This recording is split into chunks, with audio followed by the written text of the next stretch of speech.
The Word of God is alive and powerful, sharper than any two-edged sword, piercing even to the dividing asunder of the soul and spirit and of the joints and the marrow, and is a critic of the thoughts and intents of the heart. All Scripture is God-breathed and is profitable for doctrine, for reproof, for correction, for instruction in righteousness, that the man of God might be mature, thoroughly equipped unto all good works.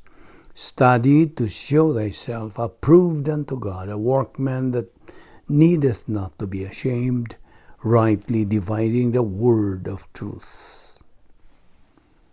Colossians 3, 1-2, If then you were raised with Christ, seek those things which are above, where Christ is, sitting at the right hand of God. Set your mind on things above, not on the things on the earth. 2 Timothy 4, 7-8, I have fought the good fight, I have finished the race, I have kept the faith. Finally, there is laid up for me the crown of righteousness, which the Lord, the righteous judge, will give to me on that day, and not to me only, but also to all who have loved his appearing.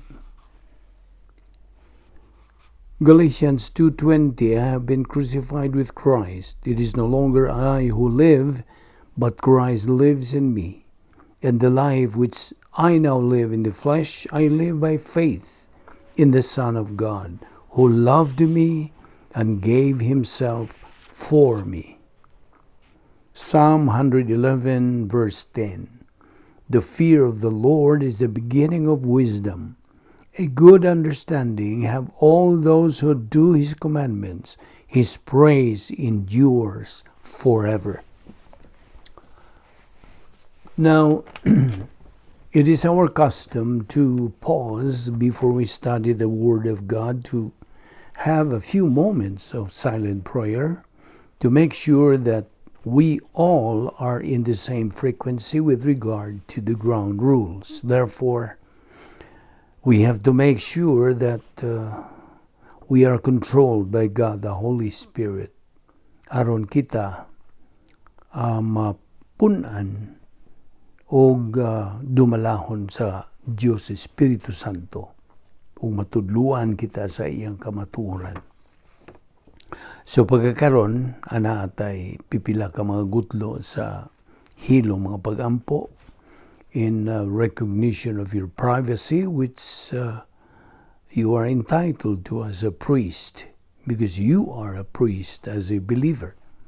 So you have the option of rebound now, the opportunity to shift gears and to pull yourselves together in this study of the Word of God. Therefore, let us pray.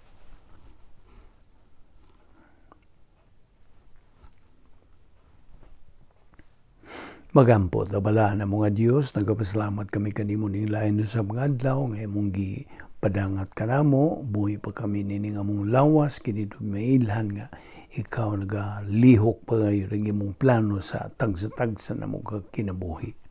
Salamat o Diyos sa imong grasya. Kini among pagpakabuhi, dili among kaugalingon nga paningkamot kundi kinilihok nimo sa imong grasya. Kaya nakapamay-tuyo sa tagsa-tagsa na mong kinabuhi. Busa, tudloy pa kaming dugang mga kamaturan bahin sa among pagkinabuhi. Ubos sa imong gahom. Salamat o Diyos sa imong pagkamatinumanon sa imong mga saad. Salamat ng among Bible study through the YouTube sa Vic Balbido Evangelistic Ministry. Kining tanan among gipasalamatan sa ngalan ni Ginoong Hesukristo. Amen. May adlaw sa tanan nato mga subscribers, mga higala, mga igsuon diha ni Kristo. Welcome kaninyong tanan. Niya pag kita magadupot sa atong tunanan giuluhan nga trademarks of a true believer. Kini atong ipangisgutan bahin kini sa mga timailan, mga kinaiya, mga batasan, tanan nga kustumbre tanan bahin sa usa ka magtotoo. Kung ikaw sa ka magtotoo ni ining higayuna nga nagpaminaw ka nining maong pagtuon sa pulong sa Dios din, di kinahanglan nimo ang pagtutok, pagpunting sa imong pagtagad kining mga butanga. Kagahapon nagisgot kita bahin sa the doctrine of volitional responsibility o ato gikutlo usab ang Proverbio 23 versikulo 7 nga we are what we think. Kanya si Pablo nagkanayon sa iyang popular kaayo nga bersikulo nga I fought the good fight, I run the race or the course, I kept the faith. Now I'm waiting for my awards. Now, kagapon mi tukbil usab kita bahin ni atong mga pag-antos nga atong agian ingon nga mga Kristohanon. Dunay duha ka klaseng pag-antos, gitawag ang usa og punitive suffering, kastigo kini sa Dios. Pagpanton kini gikan sa Dios. Sa dihang kita makasala, then we are under the punitive suffering. Unyang ikaduha nga matang sa pag-antos, suffering for blessing. Ang tuyo nini pagpadasig sa atong espirituano nga pagbuhilo. Unya kitang mga magtotoo nagatubang man kita duha ka balaod, the law of volitional responsibility, ang pagkastigo kanato sa Dios for wrong decisions, o ang law of cause and effect. So, okay, abrihing imong Biblia karon sa Galacia 5, versikulo 19 ngadto 21. Well, actually, kining pipila ka mga bersikulo dinhi o tulo ka mga bersikulo naghisgot kini og issue alang sa mga magtotoo. Kay kini naghisgot ra ba bahin sa mga kalihukan sa atong kinaiyang makasasala, sa atong pagkakarnal kung kita mahiagom sa kahog sa pagbuhat ng mga sala, then kita karnal o pagpantunon man gyud sa Dios kay kita mga anak man niya.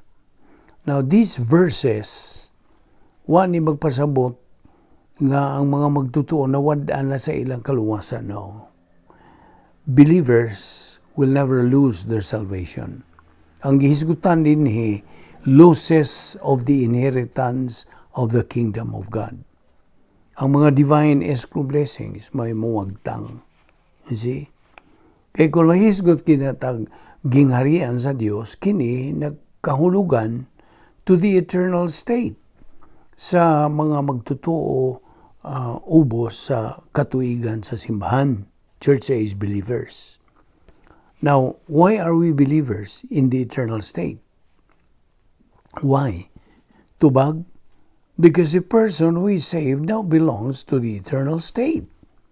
Ikaw karon nga magtotoo kang Ginoong Jesucristo, then taga-langit ka naman. You are in the eternal state. Gibalhin na kita dito. Kung dili na taga-didinhi, mga lumalabay na lang ta dinhi, langyaw na lang ta dinhi sa kalibutan. Kaya ang usa ka tawo nga luwas, tagalangit na siya. He belongs to the eternal state. Now, dunay, di ba, ito gisgutan po ni sa una, tulo ka mga mini nga mga konklusyon bahin og sala. Okay? Ang naguna niini, sala kuno sa kinabuhi, sin in the life, nagkahulugan kini nga dili ko luwas. Sayop. Sayop kini nga konklusyon. Ikaduha, sin in the life, nagkahulugan og I must add to faith. Kinahanglan dugangan pag yun ang pagtuo.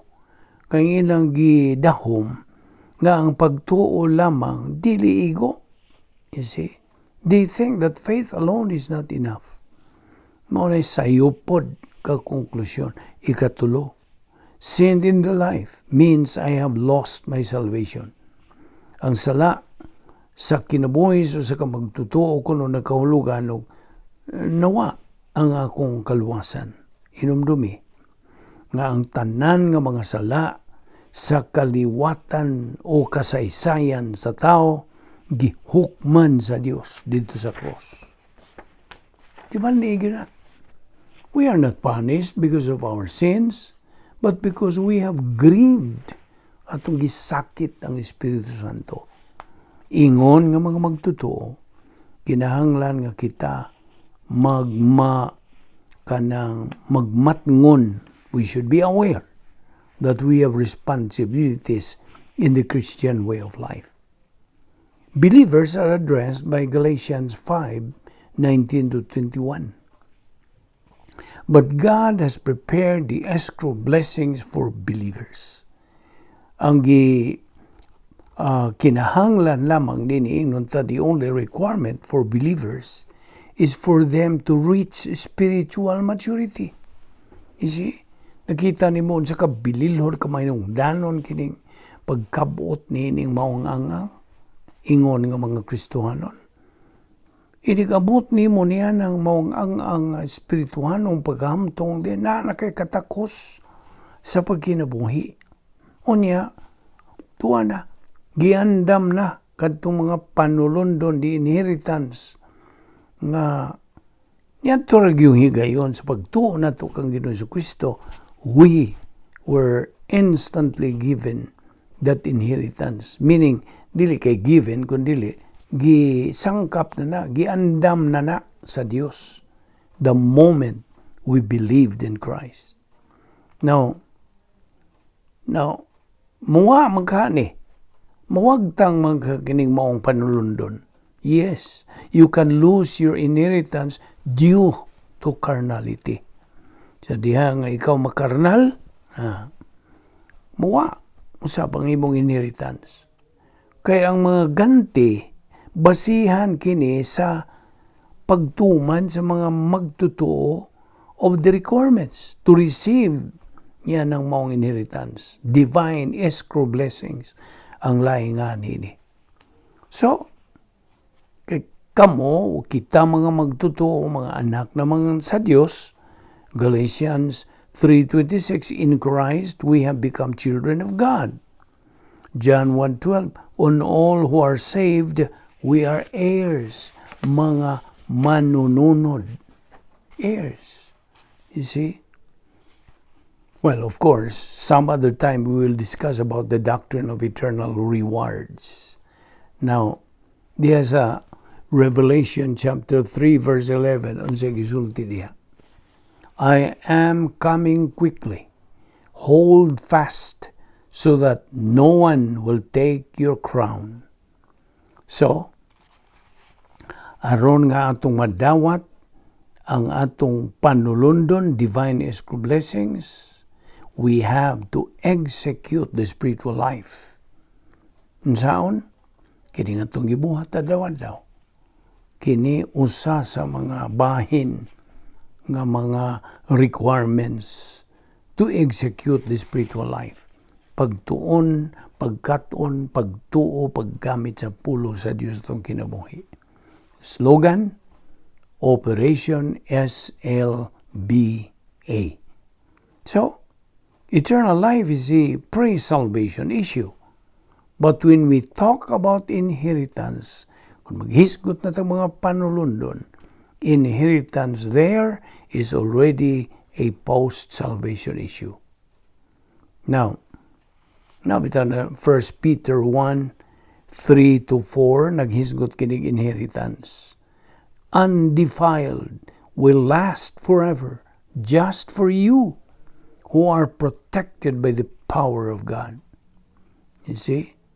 This goes to show that there is really a museum of heaven nga diin adto gipundo, gitaguan. Okay? kining atong panulundon. Nga kung kita mapakya sa pagtuman sa espirituhanong kinabuhi, kining maong panulundon just becomes a what? Immemorial. Handumanan na lang. Now let us remember that the issue in salvation is not sin, dili ang sala, but our volition towards kang Ginoo Kristo. Choices are given to an unbeliever to believe in Christ or to reject Christ. Giyatagan siya og kapilian. Whatever decision a believer makes, narabay resulta. It has its consequence. At the point of salvation, we were provided an inheritance. Di man ina. Ingon yung mga sakop sa harianong panimalay sa Diyos. Hinumdumi usap. Once saved, always saved. Anong balik-baliko na ito kini kay daghan ra bang mga Kristohanon nga dili gyud makalawat panining maong doktrina. You see? Well, it's a matter of choice. Basta? Now, speaking of inheritance, atong dugangan kini paghisagot.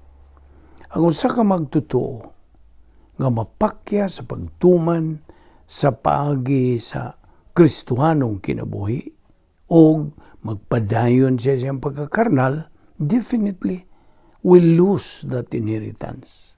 Mawagtang. You see? Because all of us will face the Lord Jesus Christ. Kitang tanan. Muatubang yun. Kang Ginoo Kristo naong sa naong. Now, of course, naibaw naman tanga ang sumbanan sa Diyos in terms of salvation must be met in order to appear in the judgment seat of Christ with flying colors.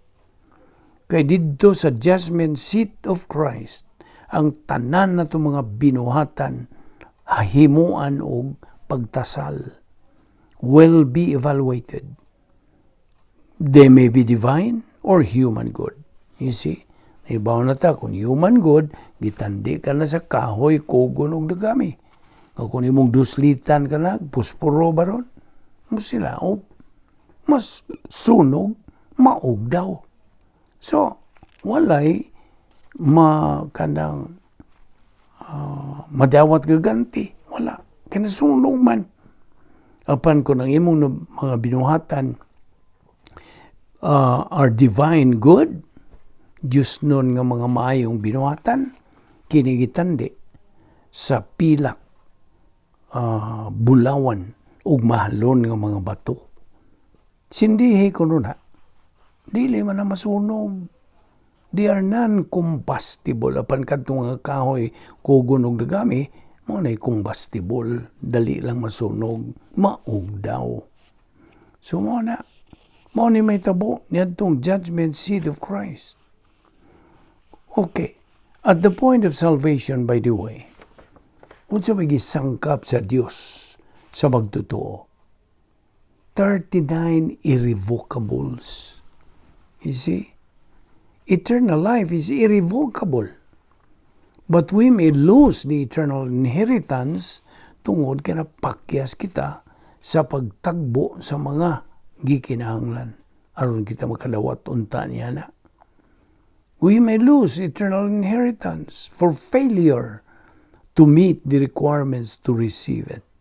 So, samtang kita mga magtotoo, aniya pa nining ikaduhang bahin sa plano sa Dios, phase 2, kinahanglan atong paimuslan ang mga divine assets aron kita makakabot sa ang-ang nga mo'y atong common goal, which is spiritual maturity. Mao na si Pablo, baliko na ako sa pagkutlo, I have fought the good fight, I have kept the faith, etc., etc. Keep on keeping on. Hold on to what you already held, so no one can grab your crown. Naka na sa Revelation 3:1 o 11, Ephesians 1:18 usab. Inheritance in the saints. Busa hinumdumi. kung ikaw mapakyas sa pagtuman sa mga tulumanon requirements to live the Christian way of life, the spiritual life, you will have your eternal inheritance, but you will not be able to touch it. Dili yung kang makahikap ng ganyan na. Kaya it only becomes a memorial for lost equal privilege and opportunity. Na, can you afford to lose your inheritance? Now, karon ang panahon ng atong tumanon. Ibaw ka, metabolized Bible doctrine in the soul of the believer. Mao kini ang ingnon ta the most fantastic thing in the entire universe. Oh, by the way, dito sa langit, why pantay-pantay, there is no equality. Na makurat ka tikaling mo pa'y pagkadungong mo nini. In heaven, there is no equality. Nga naman. Iba ka nga no? Tungod kay we differ in our spiritual growth level due to our use of our volition. Nagkanilahi man taog mga kabubuton nga paggamit nini. Mo pahimos bata sa mga pagsangkap sa Dios o dili. You see? Mao na nagkalain-lain ta dili ta pariha sa atong espirituhanong pagtubo, level. Ang uban ka na to, mga bata pa, uban ka na, mga hingkod na, uban mga hamtong na gyud. So, kini nagagad sa atong paggamit sa atong kabubuton.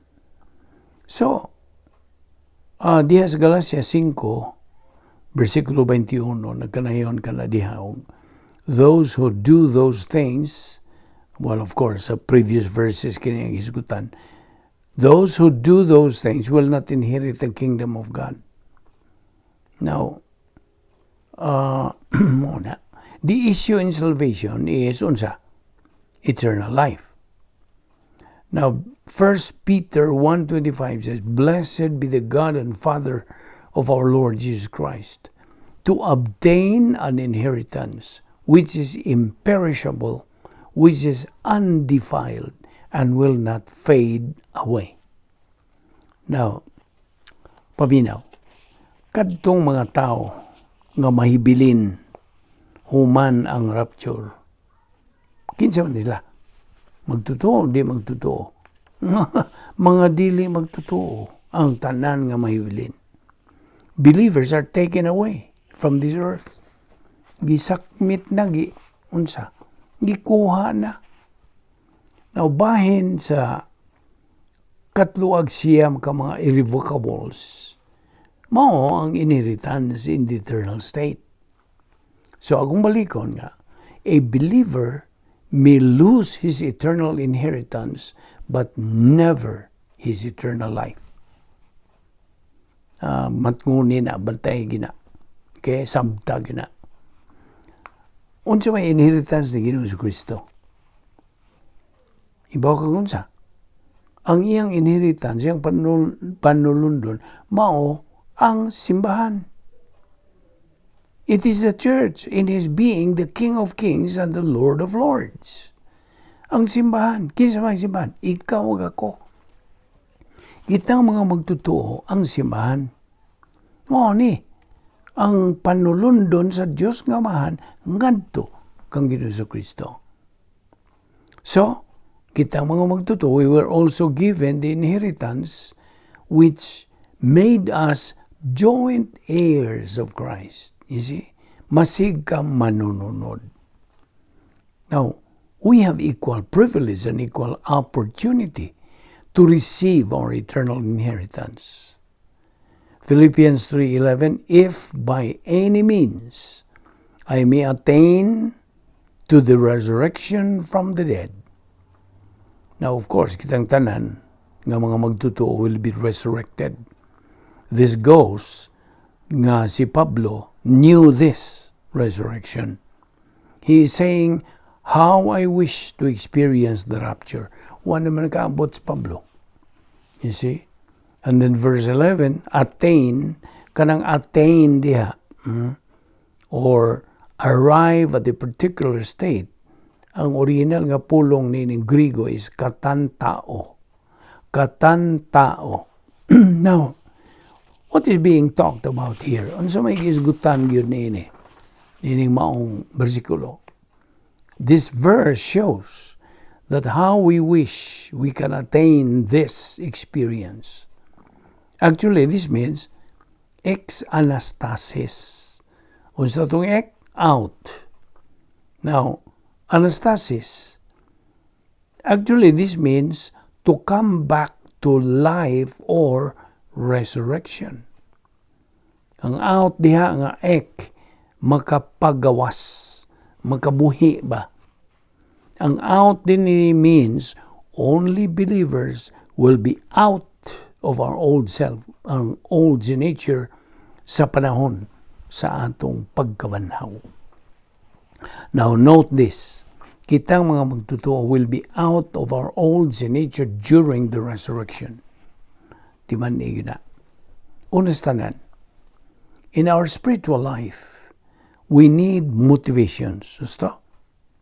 Ug bahin nining maong pagdasig, mao ang disiplina sa Dios. Part of this motivation is divine discipline. Oh, by the way, laws of eternal rewards, kiniwa magpasabot nga, mawa ang imong eternal life, ang imong salvation, no? Ayaw yun nagsabot, ha? Akong balikon. Loss of eternal rewards does not mean loss of eternal life. Intact na imong kaluwasan, ang imong eternal life. Now, okay. Bahid ganis pagtuon sa pulong sa Dios. Tukbil at tagamay nini. Doon ang mga duha klaseng kanang pagtuon sa Biblia. Ang una nini, studying the Bible by setting up religious kanang mga preconceived notions sa relihiyon o ang ilang mga tradisyon o mga prinsipyo. Now, ang ikaduha, studying the Bible, pinagi sa Diyos Espiritu Santo nga teaching ministry. You see? O ang ikaduha mo ay husto ug tukma, legitimate o doctrinal nga paagi. You see? Pinagi lamang sa lihok, pagtudlo sa teaching ministry sa Diyos Espiritu Santo. Without God, the Holy Spirit teaching ministry sa atong pagtuon sa pulong, wala gyoy kapuslanan. Wala. It has no power. It has no truth. Wala. Now, okay, balik na punta niya to resurrection bodies. Ephesians 3:1-11, naghisgot ni resurrection body of believers. Every believer has equal time to avail of the equal privileges and equal opportunities. Ang eternal heritage or reward sa ngadtos tanan nga mga mananaog nga mga magtotoo, winner believers, ipangapod-apod na kini didto sa bema seat, the judgment seat of Christ, immediately after the rapture. Ipangapod-apod na kini. 1 Corinthians 3:11-15, no man can lay a foundation. Si Ginoong Jesucristo, mao ang foundation, tukuranan in salvation. So, okay. Pagahukman man kini mong mga kita mga magtotoo, ha? Dili ba ni hukman ang pasabot? Kining judgment seat of Christ, dili ni paghukom. Ang judgment seat of Christ, actually, ang lainganin is bema seat. Okay? O kini pang apod-apod na lagi sa atong mga ganti. O pinaagi sa kalayo ra ba, naghisgot ra ba kalayo niya na. Kay ang Biblia God, daghan og mga gamit sa pulong nga kalayo. Now, in the New Testament, it's more on judgment. Fire also refers to suffering. Now, if any man's work can stand, kay kini divine good man, yaman ni sa Dios, then he will receive his reward. Makadawat siya sa iyang ganti. Now, if any man's work will be burned, masunog, maugdaw, he will not receive his reward. Dili. Apa niron dumi? God has prepared those blessings for all believers. Alang tanan. But only winner believers can receive those blessings.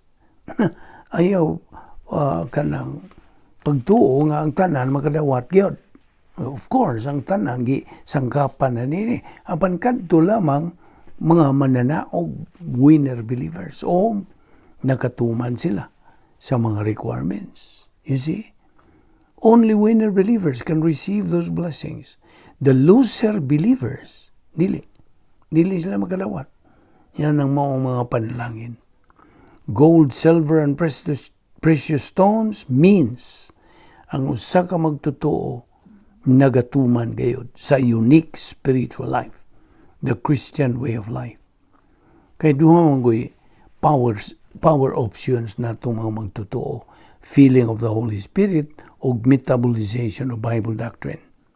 Kunya timan ni putong tulo ka spiritual skills, tulo ka spiritualong kahanas, rebound, Operation Z, o 10 problem-solving devices. Gawas pa niya na. Ayaw kalimot. Sa paggamit sa napulo ka mga paagi, sa pagsulbad sa atong mga suliran. 10 problem-solving devices has God prepared for all believers. Mao to nga kung gingon nimo nga memory aid, RFFG, DPI, HPO. So, kasi pasabot balikon na to. Unsay but pasabot sa kahoy, kugon ug dagami? Kini nakaulugan nga magtutuo had disregarded the execution of Christian way of life sa iyang kinabuhi. So, ang iyaragong gigamit, self-justification, self-deception, o self-absorption. Nawa rabagyo'y makapanguliya mo ay kanang balibad. No excuse for failure for every believer. No excuse. So we can either be winner believers or loser believers. So sto? Natay power of rebound, God. We have all the divine assets that God has provided us, so we can have no excuse nga dili kita mahimong mga mananaog. You see? Karon rang panahon na kita makapahimos din eh. Na kung di ka mo pahimos, imo na ng tinuyuan. You see? You become a loser believer. Although, tuwa ka sa langit, apan, as compared niya to mga winner believers, labiyang daghanang ilang mga ganti, ilang mga purong-purong, ang mga accolades, nga ihatag sa Diyos, hangtod na raman na sa kahangturan. Kapan ka ito napakyas, pagtuman sa execution of the Christian way of life, this supernatural way of life, then wala. Wala sila ganti, o kadtong ilang mga ganti nga dito na pundo sa Museum of Heaven, nahimo na lang kadtong unsa. Handumanan. You see? Tiya mo na. Buot ba nimo nga labay-labay na lang kasi mo Museum of Heaven si kagtanaw pastilan tuwa man di akong gipangandoy untang mga tinguha. Sayang. Kung tatagan pa lang unta kong another chance, wala na. Wala na. You lose all your opportunities na himo lang handumanan. Our inheritance is deposited in an escrow in heaven, waiting for us to fulfill all the requirements to receive our inheritance. Kung kita mapakyas, the inheritance only becomes a memorial of loss of inheritance, of blessings. Kasabot ka? So, let us go back. Balik ta. Whatever suffering we have in life, o anang higayon na kita karnal, then we are being punished. Disiplinahon, kastiguhon kita sa atong amahan. You see, mga anak kita sa Diyos. But if we are spiritual, batay, any suffering we have, kana panalangin. That is blessing. Sabtagi na, ha? Whatever suffering we have in life and we are carnal, then we are being punished. But if we are spiritual, bisag unsa pang pagantos, kana panalangin. Inomdumi. It is not because of sin that we are punished. We are punished because we failed to obey His mandates. 1 Corinthians 3:11-15, no man can lay a foundation. Kinihulagway ni Jesus sa magtotoo bahin sa iyang binuhatan. Samtang niya pa siya nining ikaduhang bahin sa plano sa Diyos. Either divine good or human good. Ang divine good, gold, silver, precious stones. Ang human good, wood, hay, stubble. Now, naibaw naman ta, nga the only rewardable kind of production is, unsa?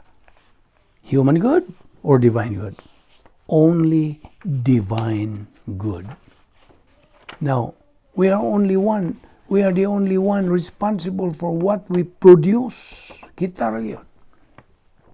Produkto ra gyud sa atong decision. If human production, human, wood, hay, and stubble, kini sunogon. They are all to be burned. Apan kung divine production, we will be rewarded. Kay kana silver, gold, precious stones man, we will be rewarded for all of that. Ang hangtod na sa imong pagpahimulos niya ng imong ganti, imong panulundon. So at this point in time, kung ikaw na ay pagantos, if you are suffering, susihay mo kaugalingon. Examine yourself. If you are making use of God's assets or neglecting them, bantay. Susihay ang imong kaugalingon. Sutaa. Kaya when God punishes us because we failed to use any of God's mandate, then kinahanglan ta mo rebound, mo homologeo kita. Then move on. Ayaw hunong diha. Ayaw hunong kutob las rebound diha. Padayon, keep on moving. Move on so that that punishment becomes a fantastic blessing. Sabot?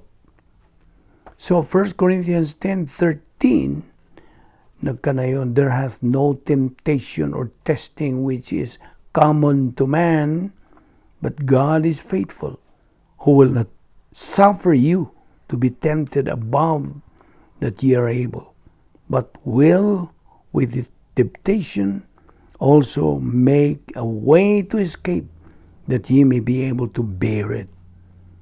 Kini kung kanang temptation din ang original nga pulong is perasmos, gikan kini sa perazzo. Ang pasabot sa perasmos, to try to learn the nature or character of someone so we will know the way. Mao nay perasmos. Now, ang Dios nagasaad kanato to give us testings for our own good, for our own advantage, if we wish to become winner believers. Mao kini mga puntuha ang nagadala sa pagkahuman ni atong paghisgot niining trademarks of a true believer. Busa, I hope nakakaton ka, nakakutlo ka sa atong mga pagtulunan dining gisgutan, pinagis pagpuno ka nato sa Espiritu Santo, pagpadayag, pagpaklaro, pagpatinaw, niining maong kamatuoran atong gipanginaot nga makaamgo kitang tanan, dili ko exempted, kitang tanan nga mga magtotoo nga nagtuon bahin niini nga karon ang panahon pagpahimulos sa mga kasangkapan nga mga espirituhanon gisangkap sa Dios kanato aron ato kining kapahimuslan nga maoy makapatuboy kanato ngadto sa atong tumong ug tinguha nga maong pagkabot sa atong espirituhanong pagkahamtong nga di na nakita katakos unya sa pagkinabuhi, sa pagdawat og panalangin ug sa paghingugma. Natay katakos diha ang panahon nga ang Dios makahimaya sa iyang kaugalingon tungod sa atong nakabot.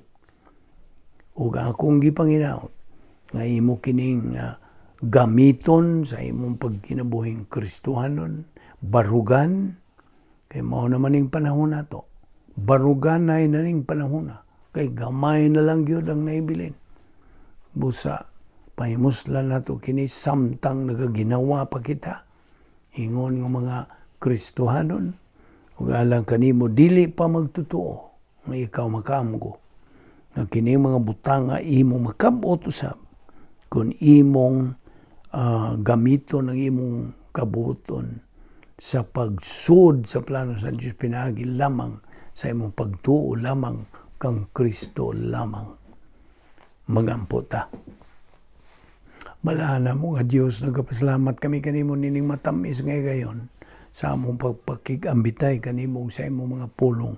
Salamat sa imong pagtudlo kanamo nining mga butanga nga may kalabutan sa among naunyang pag-ubana kanimo.